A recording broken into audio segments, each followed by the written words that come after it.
Olá, tudo bem?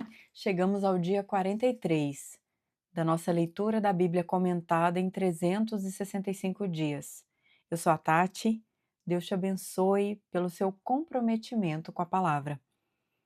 Nós estamos usando a Bíblia de Estudo Joyce Meyer com comentários da autora. Hoje nós prosseguimos no livro de Levítico, dos capítulos 11 ao 13. Que Deus nos abençoe. Capítulo 11. Animais puros e impuros.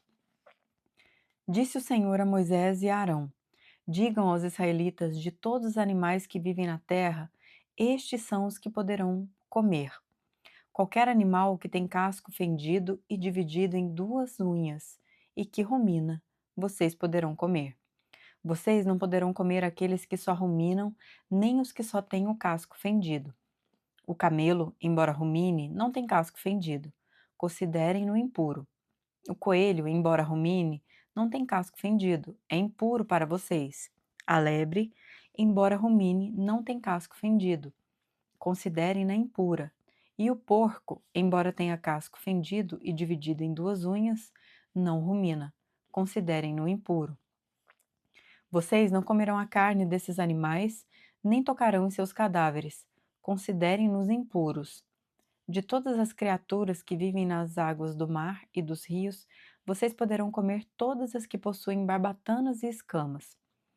Mas todas as criaturas que vivem nos mares ou nos rios, que não possuem barbatanas e escamas, quer dentre todas as pequenas criaturas que povoam as águas, quer dentre todos os outros animais das águas, serão proibidas para vocês.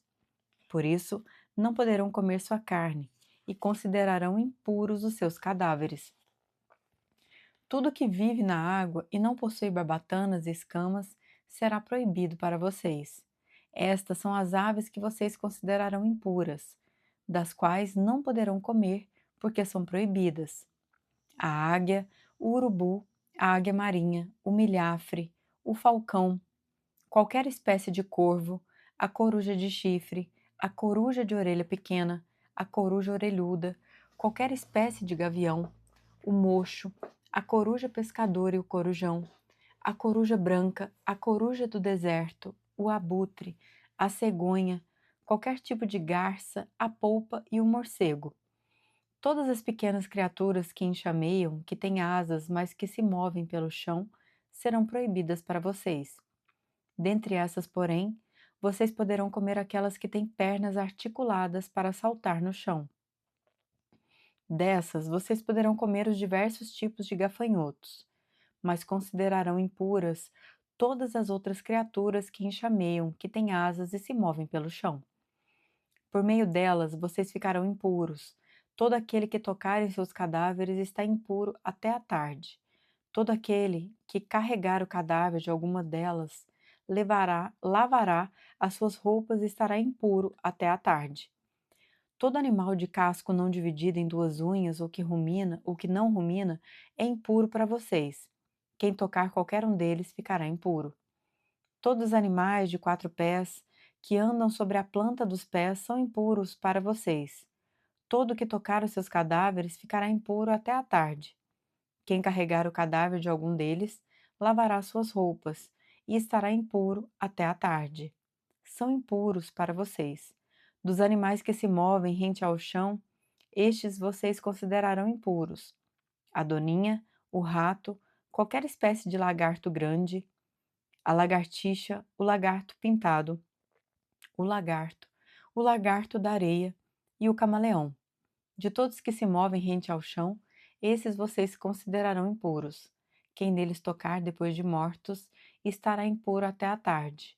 E tudo sobre que um deles cair depois de morto, qualquer que seja o seu uso, ficará impuro, seja objeto feito de madeira, de pano, de couro ou de pano de saco. Deverá ser posto em água e estará impuro até a tarde, e então ficará puro. Se um deles cair dentro de uma vasilha de barro, tudo que nela houver ficará impuro, e vocês quebrarão a vasilha. Qualquer alimento sobre o qual cair essa água ficará impuro, e qualquer bebida que estiver dentro da vasilha ficará impura. Tudo aquilo sobre o que o cadáver de um desses animais cair ficará impuro. Se for um forno ou um fogão de barro, vocês o quebrarão. Estão impuros e vocês os considerarão como tais. Mas se cair numa fonte ou numa cisterna onde se recolhe água, ela permanece pura, mas quem tocar no cadáver ficará impuro. Se um cadáver cair sobre alguma semente a ser plantada, ela permanece pura. Mas se foi derramada água sobre a semente, vocês a considerarão impura. Quando morrer um animal que vocês têm permissão para comer, quem tocar no seu cadáver ficará impuro até a tarde. Quem comer da carne do animal morto terá que lavar as suas roupas e ficará impuro até a tarde. Quem carregar o cadáver do animal terá que lavar as suas roupas e ficará impuro até a tarde. Todo animal que se move rente ao chão lhe será proibido e não poderá ser comido. Vocês não poderão comer animal algum que se move rente ao chão, quer se arraste sobre o ventre, quer ande de 4 ou com auxílio de muitos pés, são proibidos a vocês. Não se contaminem com qualquer desses animais. Não se tornem impuros com eles, nem deixem que eles os tornem impuros, pois eu sou o Senhor, o Deus de vocês. Consagrem-se e sejam santos, porque eu sou santo. Não se tornem impuros com qualquer animal que se move rente ao chão. Eu sou o Senhor que os tirou da terra do Egito, para ser o seu Deus. Por isso, sejam santos, porque eu sou santo. Essa é a regulamentação acerca dos animais, das aves, de todos os seres vivos que se movem na água e de todo animal que se move rente ao chão. Vocês farão separação entre o impuro e o puro, entre os animais que podem ser comidos e os que não podem. Comentários da autora, colocando a palavra em ação. Levítico contém muitas instruções sobre a alimentação. Você tem algum hábito alimentar que sabe que não é inteligente ou que não agrada a Deus? Peça a Ele que a ajude a alimentar-se de forma saudável. Agrade a Deus com a sua alimentação. Levítico 11 estabelece todo tipo de diretrizes sobre o que os israelitas podiam e não podiam comer. Ao longo dos anos, precisei da ajuda de Deus na área da alimentação, assim como os israelitas. Gostaria de compartilhar 10 dicas que aprendi e que me capacitaram a me alimentar com sabedoria, de forma saudável e de um modo que agrada a Deus. 1. Coma quando estiver realmente com fome, e não somente porque alguém lhe ofereceu comida, ou porque a comida está diante de você. 2. Se você prestar atenção ao seu corpo, ele lhe mostrará o que precisa e o que quer. Há vezes em que sinto o verdadeiro desejo de comer vegetais. Outras vezes quero peixe ou carne vermelha. Isso é o meu corpo me dizendo do que precisa. Há vezes em que desejo algo doce, e não é errado comer doce se fizermos isso com moderação. Comer alimentos variados é um dos segredos da boa nutrição. 3. Saboreie o que você está comendo. 4. Coma sentada. As pessoas tendem a comer mais do que imaginam quando comem de pé. 5. Coma lentamente. Depois de cerca de 20 minutos comendo, seu cérebro recebe o sinal de que você está satisfeita. 6. Pare de comer quando não estiver mais com fome.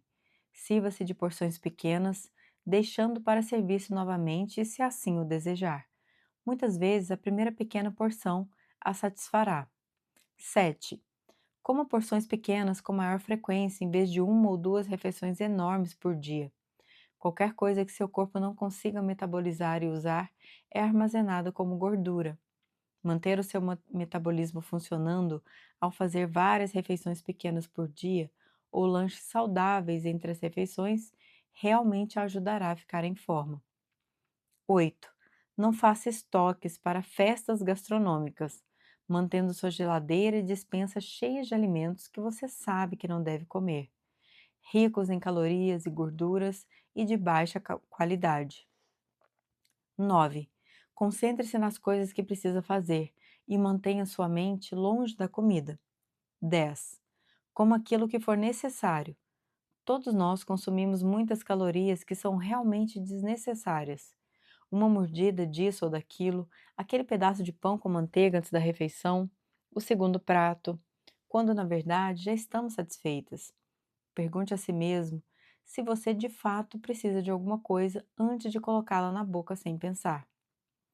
Acho impressionante que a Bíblia nos diga o que comer. Isso revela como Deus cuida de todas as áreas da nossa vida, não apenas da parte espiritual. Ele quer que sejamos saudáveis, cheias de energia e que tenhamos a melhor aparência possível. Capítulo 12. A purificação após o parto. Disse o Senhor a Moisés: Diga aos israelitas: quando uma mulher engravidar e der à luz a um menino, estará impura por 7 dias, assim como está impura durante seu período menstrual. No 8º dia, o menino terá que ser circuncidado. Então a mulher aguardará 33 dias para ser purificada do seu sangramento. Não poderá tocar em nenhuma coisa sagrada e não poderá ir ao santuário, até que se completem os dias da sua purificação. Se der à luz a uma menina, estará impura por 2 semanas, como durante o seu período menstrual. Nesse caso, aguardará 66 dias para ser purificada do seu sangramento. Quando se completarem os dias da sua purificação pelo nascimento de um menino ou de uma menina, ela trará ao sacerdote, à entrada da tenda do encontro, um cordeiro de 1 ano para o holocausto e um pombinho ou uma rolinha como oferta pelo pecado. Ele os oferecerá ao Senhor para fazer propiciação por ela, que ficará pura do fluxo do seu sangramento. Essa é a regulamentação para a mulher que der à luz a um menino ou uma menina. Se ela não tiver recursos para oferecer um cordeiro, poderá trazer 2 rolinhas ou 2 pombinhos, um para o holocausto e outro para a oferta pelo pecado. Assim, o sacerdote fará a propiciação por ela, e ela ficará pura. Capítulo 13. Leis acerca da lepra. Disse o Senhor a Moisés e a Arão: Quando alguém tiver um inchaço, uma erupção ou uma mancha brilhante na pele que possa ser sinal de lepra, será levado ao sacerdote Arão ou a um de seus filhos, que seja sacerdote. Este examinará a parte afetada da pele, e se naquela parte o pelo tiver se tornado branco e o lugar parecer mais profundo do que a pele, é sinal de lepra. Depois de examiná-lo, o sacerdote o declarará impuro. Se a mancha na pele for branca, mas não parecer mais profunda do que a pele, e sobre ela o pelo não tiver se tornado branco, o sacerdote o porá em isolamento por 7 dias. No 7º dia, o sacerdote o examinará, e se verificar que a parte afetada não se alterou nem se espalhou pela pele, o manterá em isolamento por mais 7 dias. Ao 7º dia, o sacerdote o examinará de novo, e se a parte afetada diminuiu e não se espalhou pela pele, o sacerdote o declarará puro. É apenas uma erupção. Então ele lavará suas roupas e estará puro.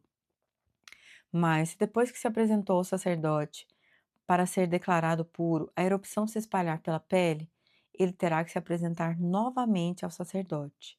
O sacerdote o examinará, e se a erupção espalhou-se pela pele, ele o declarará impuro. Trata-se de lepra. Quando alguém apresentar sinal de lepra, será levado ao sacerdote. Este o examinará, e se houver inchaço branco na pele, o qual tornou branco o pelo, e se houver carne viva no inchaço, é lepra crônica na pele, e o sacerdote o declarará impuro. Não o porá em isolamento, porquanto já está impuro. Se a doença se alastrar e cobrir toda a pele da pessoa infectada, da cabeça aos pés, até onde é possível ao sacerdote verificar, este a examinará, e se observar que a lepra cobriu todo o corpo, ele a declarará pura. Visto que tudo ficou branco, ela está pura. Mas quando nela aparecer carne viva, ficará impura. Quando o sacerdote vir a carne viva, ele a declarará impura. A carne viva é impura, trata-se de lepra. Se a carne viva retroceder e a pele se tornar branca, a pessoa voltará ao sacerdote. Este a examinará, e se a parte afetada se tornou branca, o sacerdote declarará pura a pessoa infectada, a qual então estará pura. Quando alguém tiver uma ferida purulenta em sua pele e ela sarar, e no lugar da ferida aparecer um inchaço branco ou uma mancha avermelhada, ele se apresentará ao sacerdote. Este examinará o local, e se parecer mais profundo do que a pele e o pelo ali tiver se tornado branco, o sacerdote o declarará impuro. É sinal de lepra que se alastrou onde estava a ferida. Mas se quando o sacerdote o examinar, não houver nenhum pelo branco e o lugar não estiver mais profundo do que a pele e tiver diminuído, então o sacerdote o porá em isolamento por 7 dias. Se de fato estiver se espalhando pela pele, o sacerdote o declarará impuro. É sinal de lepra. Mas se a mancha não tiver se alterado nem se espalhado, é apenas a cicatriz da ferida, e o sacerdote o declarará puro. Quando alguém tiver uma queimadura na pele e uma mancha avermelhada ou branca aparecer na carne viva da queimadura, o sacerdote examinará a mancha, e se o pelo sobre ela tiver se tornado branco e ela parecer mais profunda do que a pele, é lepra que surgiu na queimadura. O sacerdote o declarará impuro, é sinal de lepra na pele. Mas se o sacerdote examinar a mancha e nela não houver pelo branco e essa não estiver mais profunda do que a pele e tiver diminuído, então o sacerdote o porá em isolamento por 7 dias. No sétimo dia, o sacerdote o examinará, e se a mancha tiver se espalhado pela pele, o sacerdote o declarará impuro. É sinal de lepra. Se, todavia, a mancha não tiver se alterado nem se espalhado pela pele, mas tiver diminuído, é um inchaço da queimadura, e o sacerdote o declarará puro. É apenas a cicatriz da queimadura. Quando um homem ou uma mulher tiver uma ferida na cabeça ou no queixo, o sacerdote examinará a ferida, e se ela parecer mais profunda do que a pele e o pelo nela for amarelado e fino, o sacerdote declarará impura aquela pessoa. É sarna, isto é, lepra da cabeça ou do queixo. Mas se quando o sacerdote examinar o sinal de sarna, este não parecer mais profundo do que a pele e não houver pelo escuro nela, então o sacerdote porá a pessoa infectada em isolamento por 7 dias. No sétimo dia, o sacerdote examinará a parte afetada, e se a sarna não tiver se espalhado e não houver pelo amarelado nela e não parecer mais profunda do que a pele, a pessoa rapará os pelos, exceto na parte afetada, e o sacerdote a porá em isolamento por mais 7 dias. No sétimo dia, o sacerdote examinará a sarna, e se não tiver se espalhado mais e não parecer mais profunda do que a pele, o sacerdote declarará pura a pessoa. Esta lavará suas roupas e estará pura. Mas se a sarna se espalhar pela pele, depois que a pessoa for declarada pura, o sacerdote a examinará. E se a sarna tiver se espalhado pela pele, o sacerdote não precisará procurar pelo amarelado. A pessoa está impura.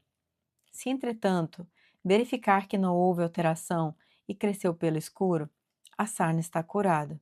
A pessoa está pura e o sacerdote a declarará pura.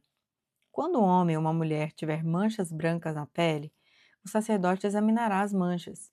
Se forem brancas e sem brilho, é um eczema que se alastrou. Essa pessoa está pura. Quando os cabelos de um homem caírem, ele está calvo, todavia puro. Se lhe caírem os cabelos da frente da cabeça, ele está meio calvo, porém puro. Mas se tiver uma ferida avermelhada na parte calva da frente ou de trás da cabeça, é lepra que se alastra pela calva da frente ou de trás da cabeça. O sacerdote o examinará, e se a ferida inchada na parte da frente ou de trás da calva for avermelhada como a lepra de pele, o homem está leproso e impuro. O sacerdote terá que declarar impuro devido à ferida na cabeça. Quem ficar leproso, apresentando quaisquer desses sintomas, usará roupas rasgadas, andará descabelado, cobrirá a parte inferior do rosto e gritará: Impuro, impuro! Enquanto tiver a doença, estará impuro, viverá separado, fora do acampamento. A lei acerca do mofo. Quando aparecer mancha de mofo em alguma roupa, seja de lã, seja de linho, ou em qualquer peça tecida ou entrelaçada de linho ou de lã, ou em algum pedaço ou objeto de couro, se a mancha na roupa, ou no pedaço de couro, ou na peça tecida ou entrelaçada, ou em qualquer objeto de couro for esverdeada ou avermelhada, é mancha de mofo que deverá ser mostrada ao sacerdote. O sacerdote examinará a mancha e isolará o objeto afetado por 7 dias. No sétimo dia, examinará a mancha, e se ela tiver se espalhado pela roupa ou pela peça tecida ou entrelaçada, ou pelo pedaço de couro, qualquer que seja o seu uso, é mofo corrosivo. O objeto está impuro. Ele queimará a roupa ou a peça tecida ou entrelaçada, ou qualquer objeto de couro que tiver a mancha, pois é mofo corrosivo. O objeto será queimado. Mas se quando o sacerdote o examinar, a mancha não tiver se espalhado pela roupa, ou pela peça tecida ou entrelaçada, ou pelo objeto de couro, ordenará que o objeto afetado seja lavado. Então, ele o isolará por mais 7 dias. Depois de lavado, o objeto afetado, o sacerdote o examinará. E se a mancha não tiver alterado sua cor, ainda que não tenha se espalhado, o objeto está impuro. Queime-o com fogo, quer o mofo corrosivo tenha afetado um lado, quer o outro do objeto. Se quando o sacerdote o examinar, a mancha tiver diminuído depois de lavado o objeto, ele cortará a parte afetada da roupa, ou do pedaço de couro, ou da peça tecida ou entrelaçada. Mas se a mancha ainda aparecer na roupa, ou na peça tecida ou entrelaçada, ou no objeto de couro, é mofo que se alastra, e tudo que tiver o mofo será queimado com fogo. Mas se depois de lavada, a mancha desaparecer da roupa ou da peça tecida ou entrelaçada, ou do objeto de couro, o objeto afetado será lavado de novo, e então estará puro. Essa é a regulamentação acerca da mancha de mofo nas roupas de lã ou de linho, nas peças tecidas ou entrelaçadas, ou nos objetos de couro, para que sejam declarados puros ou impuros. Chegamos ao fim do nosso episódio de hoje. Te aguardo no próximo dia. Que o Senhor nos abençoe.